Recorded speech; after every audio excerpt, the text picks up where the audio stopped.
Salut à tous les Frangers, aujourd'hui on se retrouve pour une nouvelle vidéo exceptionnelle après cette dernière vidéo sur le tennis sur Roland Garros. Deuxième vidéo dans la semaine parce que bon, faut avouer qu'on est d'une régularité assez exemplaire. 807 vues sur la vidéo sur la saison 2023-2024, exceptionnel, on vous le rend bien finalement. Donc voilà, aujourd'hui vidéo pronostic Euro 2024, l'Euro qui me hype beaucoup personnellement. Mais avant de parler de ça, Johan, comment ça va? Bah écoute, moi ça va super, je suis en vacances, j'ai passé mon petit écrit et puis voilà, bon, faut que je prépare l'oral mais c'est dans encore 3 semaines. Donc je suis chill et c'est pour ça aussi qu'on peut tourner plus de vidéos pendant l'été. Et du coup, ouais, pour parler de l'Euro, c'est une compétition qui me hype énormément comme toi. Parce que bah ça arrive tous les 4 ans, à chaque fois c'est des compétitions hyper serrées, limite autant que la Coupe du Monde. Donc c'est franchement des compétitions qu'on adore et on espère un beau parcours de la France. Et puis voilà, on va pouvoir analyser groupe par groupe et puis ensuite procéder à nos favoris, etc. Donc je vais te laisser commencer avec tes pronostics sur le groupe A, le groupe de l'Allemagne. Ouais, en fait, on utilise un peu le site de l'Euro qui nous permet de faire des pronostics groupe par groupe. Donc voilà, groupe A, on va rappeler les différentes équipes, les différents pays qui vont jouer. Alors il y a l'Allemagne, la Hongrie, l'Écosse et la Suisse. Voilà, moi je pense que l'Allemagne, c'est son Euro. On peut aussi le Euro à domicile.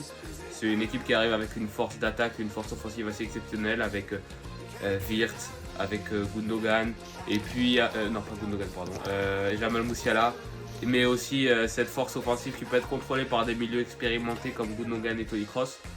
Voilà, je pense que c'est une équipe qui a des armes dans absolument tous les domaines et je ne les vois pas finir autre part qu'à la première place. Deuxième, je pense que ce groupe va être très chaud à partir de la deuxième place. Moi je mets la Hongrie et je mets parce que la Hongrie c'est une équipe qui voilà, je vais pas faire le mec qui suit la Hongrie, mais voilà, c'est une équipe qui est très sûre et qui en fait a le même coach depuis 2017. Donc c'est une équipe qui évolue doucement, qui évolue à son rythme, mais c'est une équipe qui aujourd'hui joue plutôt bien. Et ensuite, je mais l'Écosse. L'Écosse parce que Scott McTominay était assez en feu pendant la phase de qualification. Et aussi parce que, faut le dire, ma coach de foot cette dernière saison était écossaise. Donc elle va sûrement pas voir cette vidéo, mais je le fais quand même. Et quatrième, je vois une Suisse un peu décevante, une Suisse un peu en fin de cycle, qui avec malgré un Nathan Ake, voilà avec le gardien et tout, je trouve que voilà c'est une équipe qui ne va pas faire grand chose cet Euro. Toi pour ce groupe A, tu vois quoi? T'as dit Ake, mais c'est Akanji, je pense que tu voulais dire. Ouais, voilà, attends, je comprends. Non, moi pour le groupe, je suis à peu près d'accord avec toi. Je vois que l'Allemagne finirait largement premier avec, je pense, 7 points minimum. Et ouais, derrière une Hongrie qui peut leur tenir tête, c'est pour ça que j'ai 7 points et pas 9 points. Je pense qu'ils peuvent accrocher quelque chose, ils ont des bons joueurs, bah, notamment Szoboszlai qui fait une saison pas exceptionnelle en club, mais ça va. Et puis surtout en sélection, il est là. Il y a Roland Salai aussi en attaque qui peut être très bon. Bref, et puis ouais, au-delà des individualités qui sont pas énormes, bon, il y a Kerkez aussi qui est très bon à gauche. Mais ouais, ils ont un bon collectif, comme tu l'as dit, un coach qui est là depuis longtemps. Ils ont un bon projet de jeu, et puis je pense qu'ils vont être intéressants. Derrière, moi je mettrais la Suisse. Parce que même si, ouais, comme tu l'as dit, c'est une équipe un peu emphatique, ils ont quand même des très grands joueurs. Donc, bah, comme tu l'as dit, Akanji qui joue la Ligue des Champions, qui a gagné l'APL.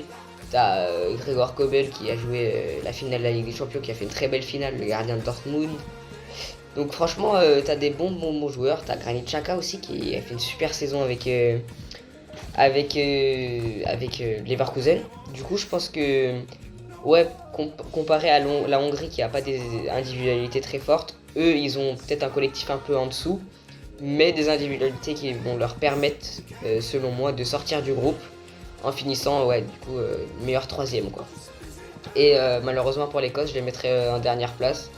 Parce que c'est vrai qu'ils ont des bons joueurs, ils ont Scott McTominay, McGinn qui fait une bonne saison, Robertson qui est toujours très très bon. Mais voilà, c'est un peu par défaut que je les mettrais en dessous parce que l'Écosse n'a jamais fait des très bons parcours en compétition, ce qui n'est pas le cas pour la Suisse, tu vois. Donc voilà, Moi, en tant que meilleur troisième, d'ailleurs, l'Écosse troisième, moi je les mets meilleur troisième parce que voilà, c'est un peu mon poulain sous-côté de cette compétition, ça va être l'Écosse. Ok, je prends. Je vais enchaîner avec. Tu peux parler Ouais, du vas-y. meilleur groupe de cette compétition finalement. Ouais, on va parler du groupe de la mort. On le sait, il y en a toujours un, surtout à l'Euro. Toujours des nations qui se tirent la bourre un peu dans un même groupe. Mais l'avantage de l'Euro, c'est que bah, sur les 4, t'en auras sûrement 3 qui vont passer. Et bah, ça fait que finalement, c'est pas totalement éliminatoire, à moins enfin, une déception d'une des 3 grandes équipes. Donc on a bah, l'Espagne, la Croatie, l'Italie et l'Albanie qui va malheureusement, selon moi, prendre 0 points, voire 1 peut-être. Ils vont arracher un nul, mais ça va être compliqué pour eux. Parce que tout simplement, ils n'ont pas les armes nécessaires pour venir à bout de l'Espagne qui est impressionnante. Moi, je trouve qu'ils sont très très bons, l'Espagne, avec Yamal qui va faire sa première compétition internationale. Donc ça va être intéressant de le suivre. C'est un de mes joueurs à suivre sur cet Euro. T'as la Croatie qui est juste très très bon en compétition internationale depuis 2018. Hein, donc voilà. Et puis l'Italie que je mettrais troisième parce que moi je les trouve pas très bons en fait. Je sais pas comment ils ont fait pour gagner l'Euro. Je suis un peu choqué. Euh, non, plus sérieusement, ouais, ils se sont pas qualifiés pour la Coupe du Monde. Euh, Ils sont passés par les barrages pour l'Euro, donc ouais, je pense que c'est un peu l'équipe moins forte que l'Espagne et la Croatie, donc je mettrais l'Italie troisième, en meilleur troisième toujours, parce que quand même, il faut respecter cette grande nation.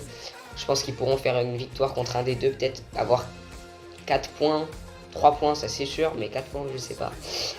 Et, euh, et l'Espagne, bah, première, parce que selon moi, c'est pas un favori premier, mais ça reste une des genre 5 meilleures équipes du tournoi, je pense. Donc voilà mon classement.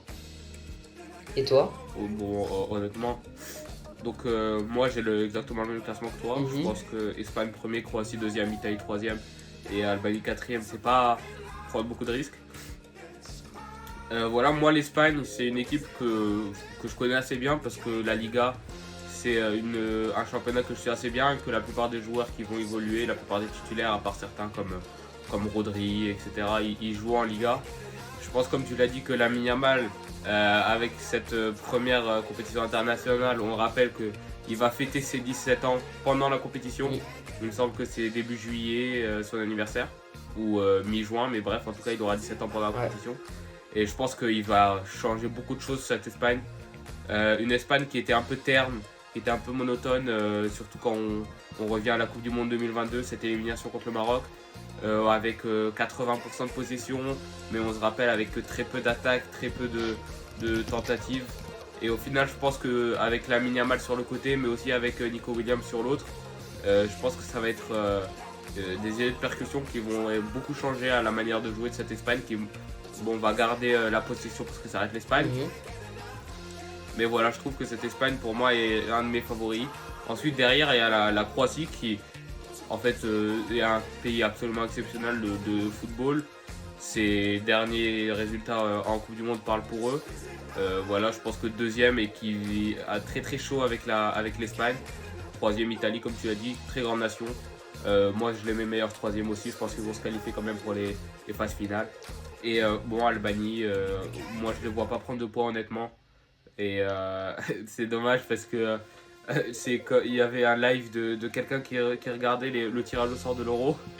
Et il y a un gars dans les commentaires, il a dit officiel, Albanie déclare forfait de l'Euro. Et je pense que ça aurait pas changé grand chose honnêtement. Mais voilà, je pense que l'Albanie finit quatrième. Ok, bah on est complètement d'accord.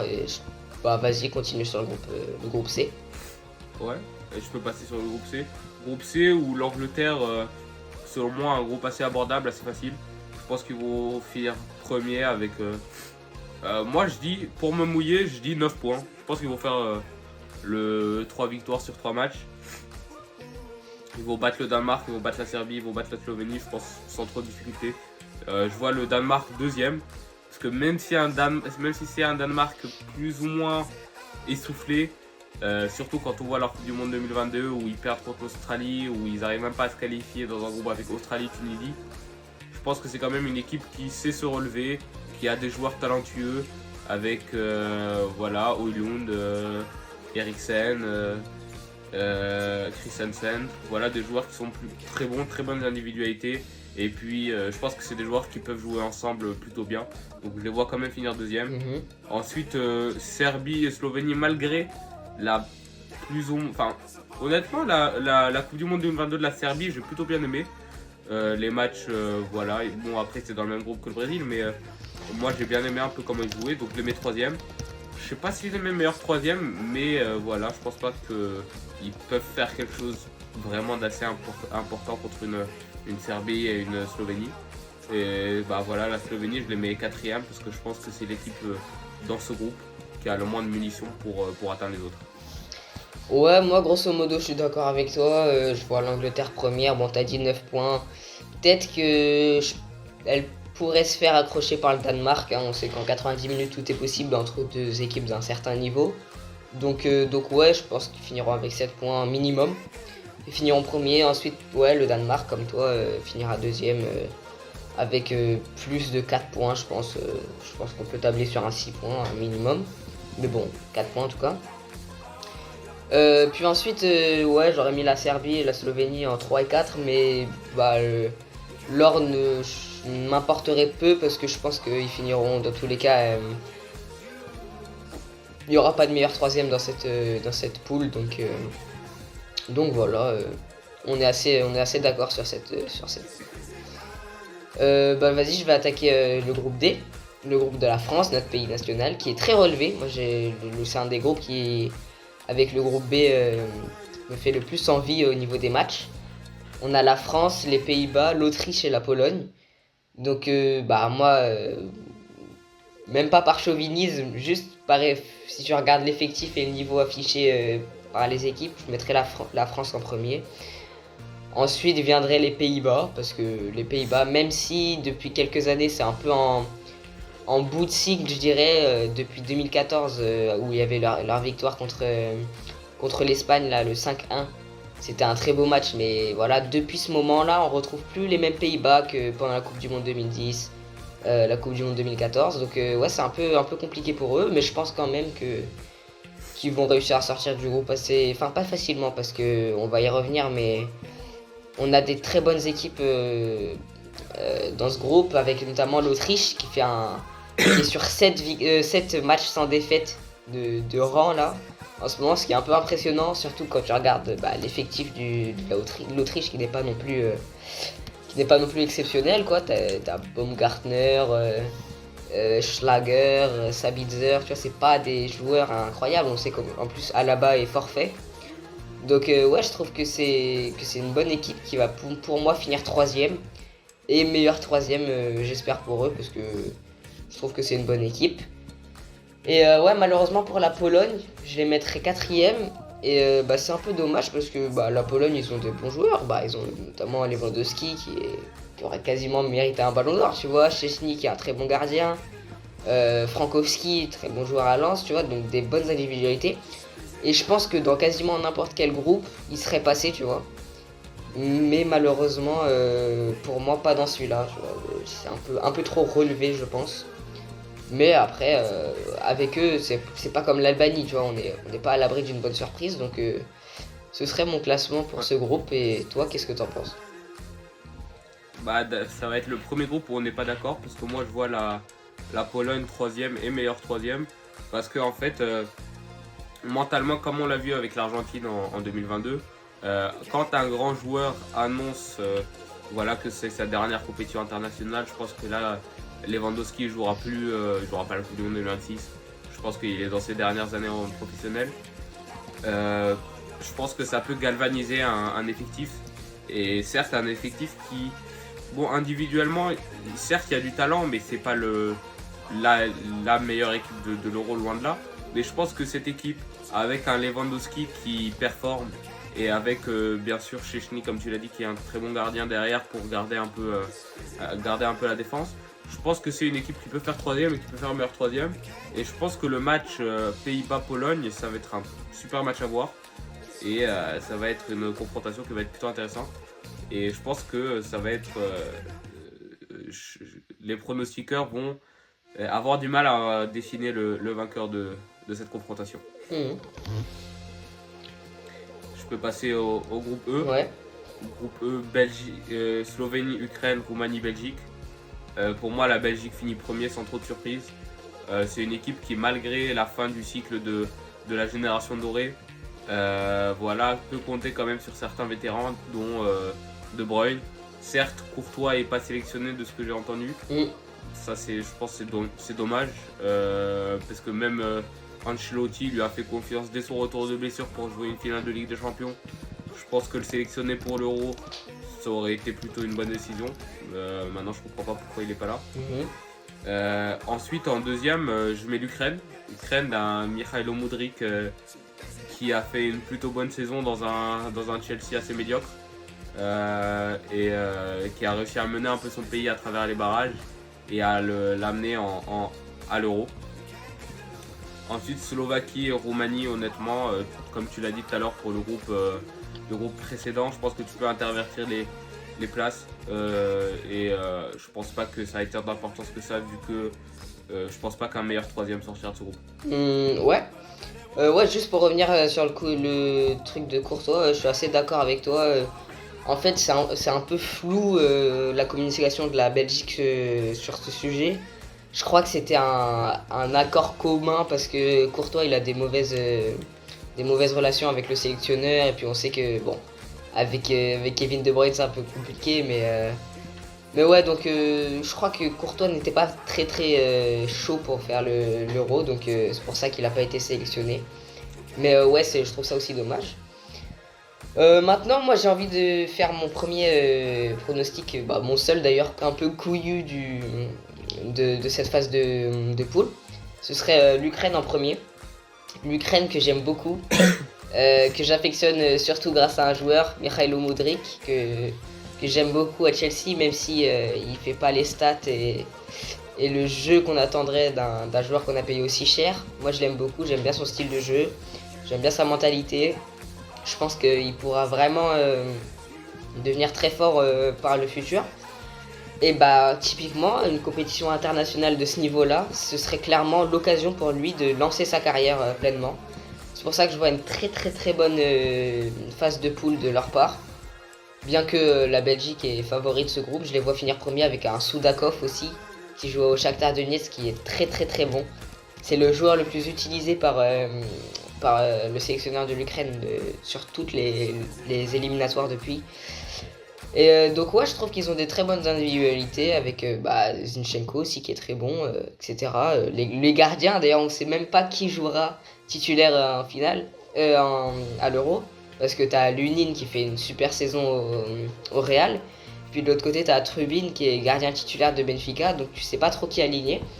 Moi je pense qu'il y a vraiment des bons joueurs, c'est d'ailleurs l'effectif le plus jeune de l'Euro, donc je trouve que c'est assez important à noter. Donc voilà, ce serait mon pronostic un peu hors du commun de cette phase de groupe.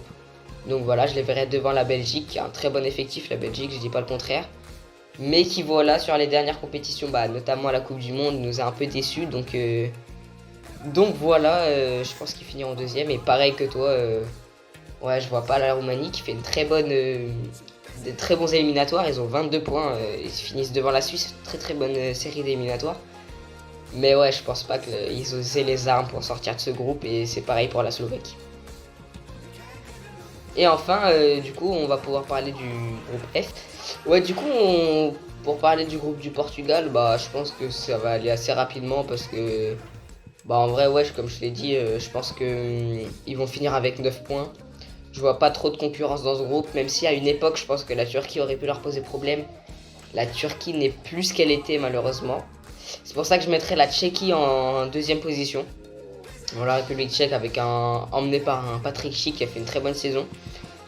Et puis en troisième la Turquie, parce que la Turquie reste la Turquie, que c'est quand même un pays de foot, qu'ils ont un super championnat notamment. Championnat où tu as des équipes qui se tirent la bourre, Galatasaray qui finissent à 102 points, Fenerbahçe à 99 points, ce qui est totalement énorme, et donc je trouve ça assez fou. Et ouais, du coup, la Géorgie en quatrième position, qui finit genre avec un point ou 0 point, parce que je pense pas qu'il soit à même de passer ce groupe. Ouais, ouais, la Turquie en meilleur troisième, je pense. Et toi, qu'est-ce que t'en penses? Oh, bah moi écoute, c'est vrai que ce Portugal est assez fort, assez puissant offensivement. Je pense qu'aussi font partie des favoris pour la victoire finale. Moi par contre je mets la Turquie en deuxième et la Géorgie en troisième. Mhm. Voilà, je vois la Géorgie passer en tant que meilleur troisième. Et je mets la Tchéquie en dernier. Et je pense que c'est en ça que Ouais, diffèrent un peu nos deux groupes. Parce que je vois une Géorgie qui est un peu galvanisée par leur première qualification en Euro de leur histoire, en fait, il me semble. ouais, c'est possible.